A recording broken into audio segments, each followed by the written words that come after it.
हरि ओम। श्री राधे।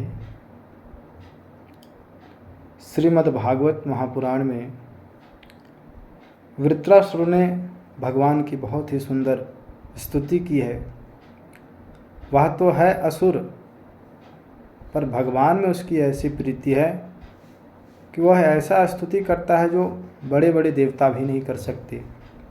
वृत्रासुर कहता है, अहम हरे तव पादैकमूल दासानुदासो भवितास्मि भूय मनस्मरेता सुपते गुणांस्ते गृणीत्वा कर्मकरोतु काया ननाकपृष्ठं न च पारमेष्यं न सार्वभौमं नरसाधिपत्यं न योगसिद्धिरपुनर्भवं वा समञ्जसत्वा विरहैयकाङ्क्षे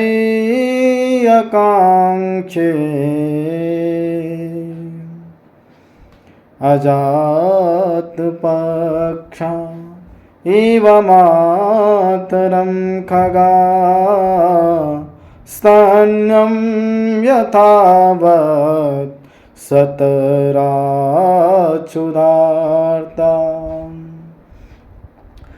प्रियं प्रियेव व्युषितं विषण्णा मनोरविन्दा क्षतिदृक्ष्यते त्वाम् मम तमश्लोकजनेषु सख्यं संसारचक्रे भ्रमते स्वकर्मभिः त्वन्माययात्मात्मजदारगेः स्वासक्तचित्ता शननाथ भूयात्। वृत्रासुर कहता है कि प्रभु, मुझे पता है मैं आपका दास नहीं बन सकता, मैं आपका भक्त नहीं बन सकता, क्योंकि मैं असुर हूँ, मेरे अंदर तामसिक गुण है। पर क्या हुआ, आपका भक्त नहीं बन सकता तो आपके भक्तों का, आपके दासों का दास बन जाऊंगा। दासानुदासो भवितास्म भूयः। भगवान का भक्त भी बनना आसान बात नहीं है। भगवान का दास भी बन जाएं हम, ये कोई छोटी मोटी बात नहीं है। प्रधानमंत्री का नौकर भी बनना कोई आसान बात नहीं है। जो प्रधानमंत्री का धोबी होता है, जो नाई होता है, वो कोई साधारण व्यक्ति नहीं बन सकता है। प्रधानमंत्री का नौकर भी बनने के लिए हमें हमारे अंदर विशेष योग्यता होनी चाहिए। तो कोई प्रधानमंत्री का नौकर नहीं बन सकता, कोई बात नहीं। पर अगर हमारा पहचान, हमारा पहुंच प्रधानमंत्री के नौकर तक भी हो तो हम अपनी बात प्रधानमंत्री तक पहुंचा सकते हैं। ऐसे ही अगर हम भगवान के भक्त नहीं बन सकते, भगवान का दास नहीं बन सकते, कोई बात नहीं। जो भगवान के दास हैं, जो भगवान के भक्त हैं, जो संत हैं, जो महात्मा हैं, जो कथावाचक हैं, जो ब्राह्मण हैं, अगर हम इनके भी दास बन जाते हैं तो भी हमारा कल्याण हो जाता है। तो वृत्रासुर कहता है कि प्रभु, मैं आपका दास नहीं बन सकता। कोई बात नहीं, मैं आपके दासों का दास बन जाऊंगा। दासानुदासो भवितास्मि भूयः। और कहता है कि मन से केवल आपके गुणों का ही स्मरण करूं। मना स्मरेता सुपतेर गुणांस्ते। केवल और केवल आपके गुण गणों का ही स्मरण करता रहूं। और कहता है न नाकपृष्ठम न च पारमेष्ठम न सार्वभौमं न रसाधिपत्यम। वृत्रासुर कहता है कि मैं आपका दास बनूं और दास बनने के बाद मुझे कुछ चाहिए, ऐसी बात नहीं है। वृत्रासुर कहता है ना तो मुझे स्वर्ग चाहिए, ना ब्रह्मलोक चाहिए, ना रसातल ही चाहिए, ना तो मुझे कोई योग चाहिए, ना सिद्धि चाहिए। तो फिर भगवान की भक्ति क्यों करें? तो वृत्रासुर कहता है त्वा विरहय्य कांक्षे न योग सिद्धि रपुनर्भवं वा समञ्जसत्वा विरहय्य कांक्षे। वृत्रासुर कहता है न तो मुझे योग ही चाहिए, न सिद्धि चाहिए, स्वर्ग भी नहीं चाहिए, ब्रह्मलोक भी नहीं चाहिए, ना ही रसातल चाहिए। तो फिर क्या चाहिए? त्वा विरहय्य कांक्षे, कि प्रभु मैं आपकी विरह की आकांक्षा करता हूँ। केवल मैं आपको याद करता रहूं, आपके स्मरण करने में ही मेरा जीवन बीत जाए, ऐसा वृत्रासुर भगवान से प्रार्थना करता है। और स्मरण कैसे करूं, भगवान की भक्ति कैसी होनी चाहिए, वृत्रासुर बता रहा है। बहुत ही सुंदर बात कहता है वृत्रासुर कि भगवान की भक्ति, भगवान का स्मरण कैसा होना चाहिए। वृत्रासुर कहता है अजात पक्षा इव मातरं खगा स्तन्यं यथावत् शतराक्षुधार्ता प्रियं प्रियेव व्युषितं विषण्णा मनोरविन्दाक्षदिदृक्षते त्वाम्। वृत्रासुर कहता है कि भगवान की स्मृति कैसी होनी चाहिए, हम भगवान को याद कैसे करें। 3 दृष्टांतों को देकर के वृत्रासुर बताता है कि भगवान का स्मरण कैसे होना चाहिए। पहले कहता है अजात पक्षा इव मातरं खगाः।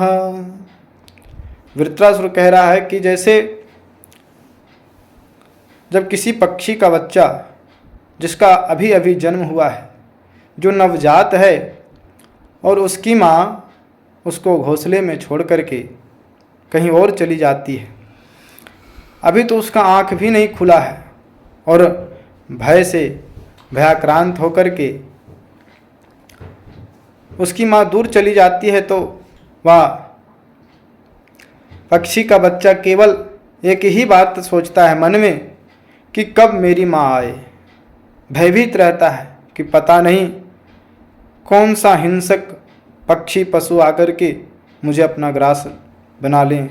इस बात से भयभीत होकर के केवल माँ का ही चिंतन करता है कि कब यथाशीघ्र मेरी माँ आ जाए। और जब तक माँ नहीं आ जाती केवल माँ का ही चिंतन करता है। भय के कारण हर एक पल केवल माँ का ही चिंतन करता है। तो वृत्रासुर कहता है कि भगवान की स्तुति ऐसी होनी चाहिए जैसे पक्षी का बच्चा अपनी माँ का स्मरण करता है। फिर वृत्रासुर कहता है कि ये भक्ति तो है, पर ये भक्ति क्यों है? बोले भय के कारण, भय से भयाक्रांत है, भयभीत है, इसलिए वो अपनी माँ के बारे में स्मरण करता है, माँ का चिंतन करता है। पर ज्यों ही बच्चा बड़ा हो जाता है अपने से उड़ना आ जाता है, फिर उसे माँ से कोई प्रयोजन नहीं रह जाता। तो फिर वृत्रासुर कहता है कि ये भक्ति तो है, पर यह भय की भक्ति है। तो फिर भक्ति कैसी होनी चाहिए? तो फिर कहता है कि एक नवजात बछड़ा, गाय का नवजात बछड़ा, जिसका भोजन केवल माँ का दूध ही है, जो अभी कुछ घास फूस तृण आदि नहीं खा सकता, और उसकी माँ चरने के लिए जंगल चली जाती है। बछड़ा घर में रहता है और उसको भूख लगती है, अब कुछ खा नहीं सकता और भूख जोर से लगी है। तो बछड़ा हर एक पल चाहता है कि कब मेरी माँ आए, कब मेरी माँ आए। बछड़े को तो सुबह ही भूख लगी है, पर माँ शाम को आएगी। पर जब तक माँ नहीं आ जाती, निरंतर केवल माँ का ही चिंतन करता है कि कब मेरी माँ आवे और मुझे दूध पिलावे। तो जैसे बछड़े को सोचना नहीं पड़ता, भूख के कारण अपने आप हर एक पल माँ का चिंतन करता है, तो ऐसे ही हमारा चिंतन भगवान के प्रति हो। हर एक पल भगवान का ही चिंतन करें, भगवान का ही स्मरण करें, ऐसी भक्ति होनी चाहिए। फिर वृत्रासुर कहता है कि ये भक्ति तो है, ये भगवान का भजन तो है, पर किस लिए? ये भोजन के लिए भजन है। बछड़ा अपनी माँ के बारे में चिंतन करता है, क्यों?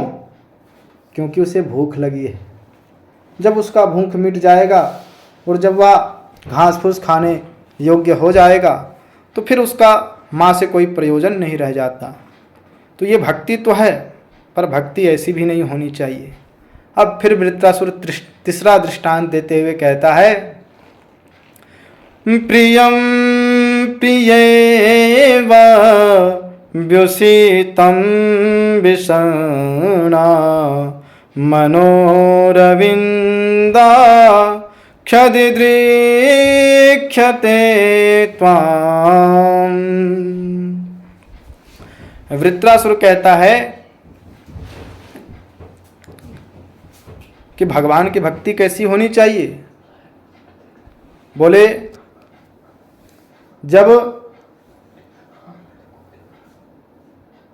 जब एक नव विवाहित दंपत्ति जिनका अभी अभी विवाह हुआ है और पत्नी तो घर में है और पति को किसी कारणवश विदेश जाना पड़ जाए, अभी सही से दोनों पति पत्नी एक दूसरे को पहचाने भी नहीं थे, कुछ दिन साथ में रहे भी नहीं थे, 2 दिन तो हुआ था विवाह किए हुए, और पति को विदेश जाना पड़ गया। अब पति तो विदेश चला गया, पर पत्नी घर में रह जाती है। तो भले ही पत्नी का शरीर घर में रहता है, पर मन कहाँ रहता है? बोले, पति के साथ ही पत्नी का भी मन विदेश चला जाता है। पत्नी किसी भी स्थिति में क्यों ना हो, झाड़ू लगा रही हो, बर्तन धो रही हो, खाना बना रही हो, तो हर पल केवल पति का ही चिंतन करती है। ऐसा नहीं है कि वो नहा धो करके आसन लगा करके बैठेगी कि हमको 1 घंटा पति के बारे में सोचना है। नहीं, उन न चाहते हुए भी अपने आप उसके मन में पति का चिंतन होता है। और अपेक्षा क्या है? कोई अपेक्षा नहीं है, पति से कोई अपेक्षा नहीं है। ये जो प्रेम है, निस्वार्थ प्रेम, कि केवल पति का दर्शन हो, तो हमारी भक्ति, हमारा प्रेम भगवान के प्रति ऐसा ही होना चाहिए। ऐसा नहीं कि हम नहा धो करके मंदिर जाएं और मंदिर में जा कर के भगवान पर जल चढ़ाएं, तो ये भक्ति है। ऐसा नहीं, हम चाहे सोएं या जगें या कुछ भी करें, चलते भूलते सोते जागते, हर पल केवल और केवल भगवान का ही चिंतन हो, तो ऐसी भक्ति होनी चाहिए। तो वृत्रासुर कहता है कि भक्ति ऐसी ही होनी चाहिए। प्रियम प्रियेवा व्युषितं विषण्णा मनोरविन्दाक्षदिदृक्ष्यते त्वाम्। और कहता है कि प्रभु, मैं मोक्ष चाहता ही नहीं हूँ, मुझे मोक्ष भी नहीं चाहिए। तो फिर क्या चाहिए? कहता है, मम तमश्लोकजनेषु साख्यं संसारचक्रे भ्रमते स्वकर्मभिः त्वन्माययात्मात्मजदारगेः।